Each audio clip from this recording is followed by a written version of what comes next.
दैनिक तरुण भारतच्या शताब्दीपूर्ती सोहळ्याच्या या कार्यक्रमामध्ये मंचावर उपस्थित असलेले परमपूजनीय सरसंघचालकजी डॉक्टर मोहनजी भागवत, आपल्या सर्वांचे लाडके नेते आणि मार्गदर्शक माननीय नितीनजी गडकरी, डॉक्टर विलासजी डांगरे, धनंजयजी बापट, अनिलजी दांडेकर, मुख्य संपादक शैलेशजी पांडे, या ठिकाणी मंचावर उपस्थित श्री उदय भास्कर नायर, श्रीमती मीरा कडबे, श्री समीर गौतम, संदीप पोशेट्टीवर, श्री प्रदीप काळेले, श्री आशिष बडगे, श्री अशोक मानकर, या ठिकाणी विशेष रूपाने उपस्थित असलेले विधानसभेचे अध्यक्ष राहुल नार्वेकर, मंत्रिमंडळातील आमचे सहकारी राधाकृष्ण विखे पाटील, चंद्रशेखर बावनकुळे, अशोकराव विखे, मायाते इवनाते, उपस्थित तरुण भारत आणि विचार परिवारावर विशेष प्रेम असणारे सर्व समाजाच्या विविध क्षेत्रातील मान्यवर भगिनी आणि बंधूंनो, आज अतिशय आनंदाची गोष्ट आहे की दैनिक तरुण भारतच्या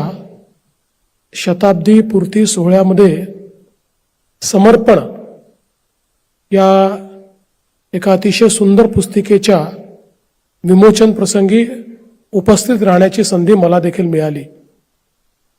खरं म्हणजे पहिल्यांदा जो शताब्दीचा सोहळा झाला होता त्याला मला यायचं होतं, पण कोल्हापूरला माझं विमान उशिरा आल्यामुळे मी त्याला पोचू शकलो नव्हतो.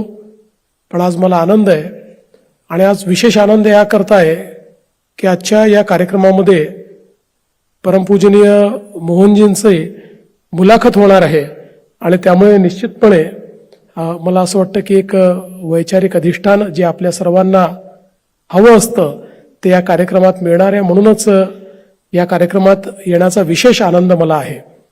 मी आज या निमित्ताने दैनिक तरुण भारतला अतिशय मनापासून शुभेच्छा देतो.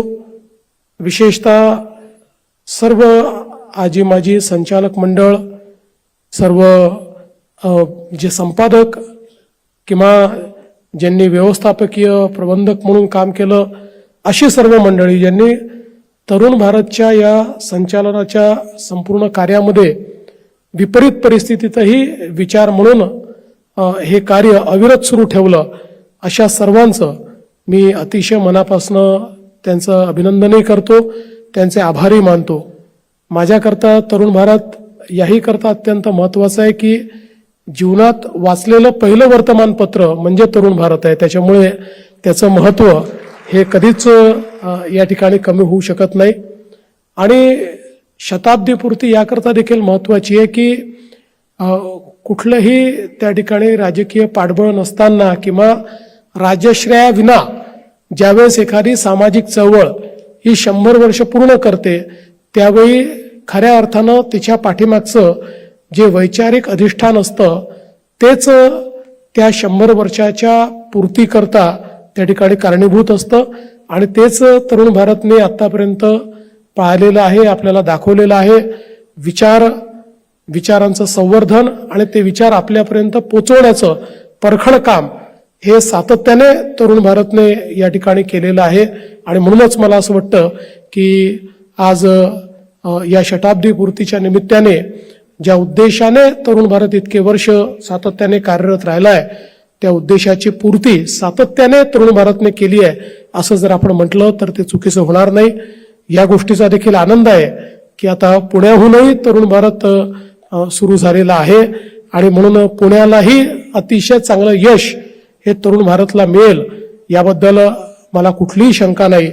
पुन्हा एकदा सर्वांना अतिशय मनापासून शुभेच्छा देतो आणि आपण सगळेच परमपूजनीय मोहनजींचं या ठिकाणी त्यांची मुलाखत किंवा त्यांचे विचार ऐकण्याकरता सगळे आपण या ठिकाणी बसलेलो आहोत. म्हणून अधिक वेळ न घेता या चांगल्या कार्यक्रमाला मला निमंत्रित केल्याबद्दल आभार मानतो आणि माझे 2 शब्द संपवतो. धन्यवाद. जय हिंद.